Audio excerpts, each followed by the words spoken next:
Chapter 9, September 20th. Riding under a blanket on the floor of Jake's room, using my phone as a light, reminds me of Mom. Jake fell asleep to another story about demons and descendants. Pat is working a night shift, and Nolan hasn't shown any improvement. I'm doing what I can to help the family out, cooking dinners, watching the twins, holding the baby, being with Jake. In the busy moments, I can almost pretend this is how things are supposed to be, that I'm part of a family. My chest feels tight when I think about it. I want to smile and cry at the same time. Why couldn't I have made a better choice? Why did I let my fear get the best of me? And the sad part is, I haven't let go of the fear. It's part of me, like a huge cancer that's wrapped around my internal organs, and if I try to pull it out, most of me will come with it. When I'm with Jake, I think about my brother and what he'd be doing now. My brother wouldn't have been afraid, even though he was younger by a year. He was better than me at all things descendant-related. He was always full of questions, a mind focused on science and discovery. If there was something he didn't understand, he'd take it as a personal challenge. He believed there was an answer for everything. I wonder what answer I would give him if he had a chance to ask me, why? He was most fascinated by descendant weaponry, the science behind the hematite element that could be both our salvation and our undoing. Green hematite scatters a demon essence and is placed on descendant weapons. Red hematite burns a demon essence and works better for containment. Red hematite can be used as an electrolyte for descendants, strengthening our energy when we're running low. Good for us and bad for them. My brother could never understand what made black hematite the opposite of the other forms. Red and green were good for us. Black hematite is our kryptonite. It weakens us. It absorbs the energy out of our very bones.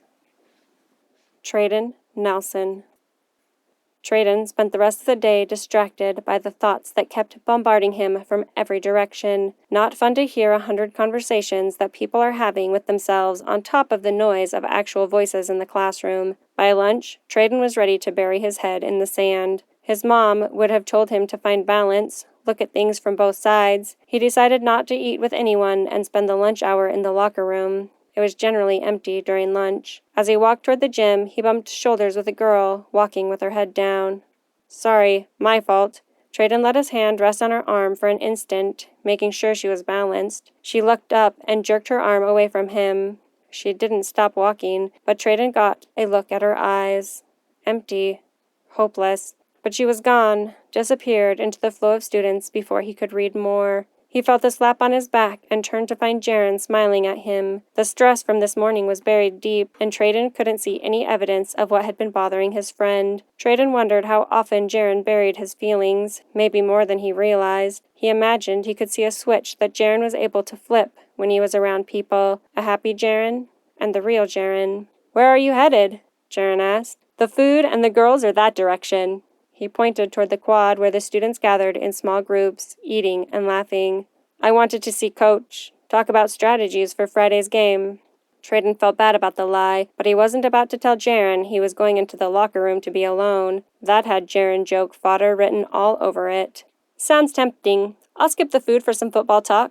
Jaren followed him to the locker room, where Coach Bracken pushed the door open, just as Treadon reached for the handle. He had a pile of papers on a clipboard, his nose nearly touching the top sheet. He was mumbling to himself.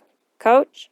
Jack Bracken was a large, intimidating man with reddish-brown hair. His bristly mustache complemented a stern oval face. He was middle-aged, silver streaks in his hair and mustache. He had once been an intimidating opponent, but his soggy middle showed years of telling people what to do instead of engaging in his own workouts. He jumped at the sound of Treadon's voice and then recovered with a genuine scowl. Treadon looked deeper, read deeper. You were looking for me? Treadon felt the knot in his stomach as Coach reacted, twitching his face so his mustache moved like a broom across his top lip. Yes, glad you're here. You're a real inspiration to the other boys, an example. The team looks up to you, and they need a leader. Treadon couldn't help it. He read the words that hadn't been spoken, that he'd been worried would come the minute he stepped into Mr. Ashcroft's classroom. I'm in danger of being ineligible. That sucks. Jaren hadn't even stepped back to give them a private conversation. I could pay a couple of brains to do your homework. Coach Bracken shook his head. We've got to do this right, and we have to fix it now before eligibility reports come through. And no cheating. He shot a look at Jaren. Jaren put both hands in the air. All my grades are legit, self-earned, and stable at solid C+. Treadon felt his stomach clench. If he couldn't play, he wouldn't get the scholarships or the funding. There would go his chance of changing life for his mom. What do you suggest, Coach? It was Coach Bracken's favorite thing to be asked advice. Well, his actual favorite thing would be to give advice. Being asked was a close second. I've already signed you up with a tutor, and you start today, right after practice. A tutor? Oh, snap, Jaren said after getting a look from Coach Bracken. I've signed you up with the best, and the one that will stay late enough for you to make it to practices. Her name is Eleanor Agarwal. Eleanor? Jaren asked. The guy just couldn't keep his mouth shut, but it kept Treadon from focusing on the rising panic. More time after school. More time trying to understand mathematical nonsense. Isn't that the name from, like, King Arthur's time? Knights and jousting and things like that? Show some respect, Calivan. Eleanor is a perfectly common name, and she'll be able to help. Coach Bracken gave Treadon a fatherly nod. Don't forget, you start today. He handed Treadon a piece of paper with Eleanor's name, a time, and a room number written on it, and then walked away. Treadon looked up in time to see 3 other guys from the football team pass them and go into the locker room carrying a duffel bag. Warnings blared in his head, though he couldn't quite identify why. He needed more practice at this whole reading people thing. Let's go find Rachel. She'll know more about this Eleanor girl. Rachel knows everyone and everything. Treadon moved to follow Jaren and then stopped. Something about the guys that went to the locker room was bothering him. Did something seem off to you about those guys? You mean that new guy from Ventura? Is it weird that he has friends? A little. The guy is shaped like a refrigerator box and acts like his brain is on ice. I just want to say hi really quick. Make him feel welcome, like Coach said. Let's be a leader. Jaren raised one eyebrow. You be the leader. I'm more of a check out the competition kind of guy. He motioned toward the lockers. After you, Cinderella. They walked into the locker room, and the 3 guys that were hovering over the duffel bag stood and turned. Guilty. Treadon saw annoyance flash across the new player's face. Bridger Michaels. That was his name. The other 2 were also from the team. Garcia and Daniels, both juniors, both very large offensive linemen. They were the ones who kept the other team back long enough for Treadon to throw the ball. The annoyance left as soon as Michaels saw Jaren. Just the guys I wanted to see. We're having a party this weekend. Big blowout at my house. Thought it would be a good chance to bond with the team. Get to know some of the girls from school. Garcia and Daniel shared a look and laughed. Treadon felt a feeling of disgust settle in the pit of his stomach. Girls. Party. He could read way too much intention on their faces. You 2 should come. It will be the talk of the school. Michaels was inviting them, but Treadon could still see a trace of disgust under Michaels' demeanor. He didn't want them to come. Not really. You just need us to show up so girls will actually come, Jaren said. You think they want a shot at the greatest football star this school has ever known. Jaren kissed his bicep. Michael's jaw tightened. Truth. Part of what Jaren had said was true, and Michaels hated the fact that it was. I already have plans this Saturday, Treadon said. Michaels ignored Treadon's comment. It was Jaren he wanted to come. What girls would come just for Jaren? Then it hit him. Not girls. One girl. One amazing girl that played on the team and would never consider going to a party unless Jaren dragged her along as the designated driver. Rachel. Treadon said her name out loud, and Michaels flinched like he'd been jabbed with a needle. You think you're gonna make it with Rachel? You don't have a chance. What are you talking about? Jaren had gone stiff, like he had his finger on that switch Treadon had noticed earlier. Rachel doesn't go to those kind of parties. Rage flashed across Michael's future for an instant, and then it was gone, buried. He looked at Treadon with mock pity, turning his head to address Garcia and Daniels. Poor Nelson, he's never seen how fun girls get after a couple of drinks, or just one. Michael's anger had spurred more words than he intended. Michaels exchanged smirks with his friends. Treadon felt heat rush to his head, that desire to do something more, to make a difference. Where is it? Treadon grabbed the front of Michael's shirt. Michaels was solid and barely moved when Treadon tugged him forward. He probably should have thought this through before getting physical. Still, the question spurred a response, and Michaels glanced at the duffel bag. Barely a twitch. Unintentional, but Treadon saw and understood.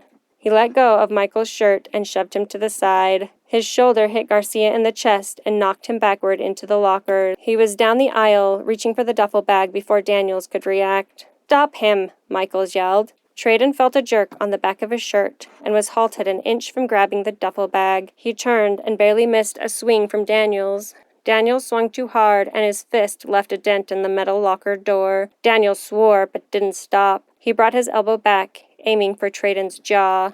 Treadon ducked again, and Daniels leaped on top of him, trying to take him down with the sheer force of his weight.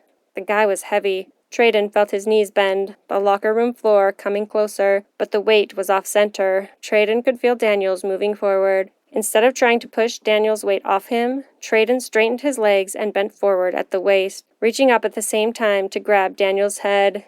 He pulled down and bent forward at the same time, using the inertia of Daniels' attack to flip him over. Daniels landed on his back, with a sharp crack of bone against concrete. Daniels' mouth opened, but the air had been forced from his lungs. He'd need a minute to recover. Garcia stepped over Daniels. The space in the row between the lockers was limited, as he took up most of the width. He was smarter, more patient. After a staring standoff, Treadon saw the moment Garcia decided to use his bulk and smash Treadon into the lockers at the end of the row. It would have been a good plan, since Treadon didn't have the ability to stop him. Instead, when Garcia moved, Treadon stepped onto the bench, jumped over Garcia's head, and landed on his feet. He turned at the same time as Garcia did, but this time it was Treadon's elbow in the air, and it caught Garcia right in the mouth. Garcia rocked backward and slammed into the lockers. He held a hand over his bleeding mouth. Treadon turned, ready. Michael stepped toward him, his face suddenly twisting from anger to pain. Jaren, tall and scrawny, twisted Bridger Michael's arm behind his back and pinned him to the lockers at the beginning of the row. The mass difference between the two boys didn't make a lot of sense, but Jaren didn't even seem to struggle holding the larger boy pinched against the metal, the grill of the lockers cutting into Michael's face. "Tell me there's a reason," Jaren said. There was a reason, a message in the way the boys had talked and moved. Treadon threw things out of Michael's duffel bag. Then he saw it, a plastic baggie full of round, white pills. He lifted the baggie and let it dangle in the air. Jaren let out a low whistle. "That's a dirty way to get some action. Did you say he was going to use one on Rachel?" Jaren twisted up harder on Michael's arm. Michaels grunted. "Okay, stop." Michael kept his voice calm, but his eyes were on the bag of white pills. "Rachel's out. She wouldn't have come anyway. Put the pills down." Michaels made a sudden lunge for the bag. Jaren slammed Michaels against the locker again. Treadon turned to look at the others. Garcia still had his hand over his mouth, head down. Daniels groaned on the floor, air finally able to reach his lungs. "No way. No girl deserves this. You don't deserve any girl." He walked to the stall and dumped the bag of pills down the toilet. He went back and helped the other two players to their feet. Then he gave a nod to Jaren. Jaren shoved Michaels toward the exit, and Treadon gave Garcia and Daniels a helpful push toward the door. The two friends didn't hesitate to run out of the locker room, but Bridger stood there, seething. "You have no idea how much that cost me." Michael was shaking, spitting the words. He locked eyes with Treadon, his face red and twisted with rage. The door to the locker room slammed open, and Coach came around the corner, reading a clipboard. He looked up and stopped.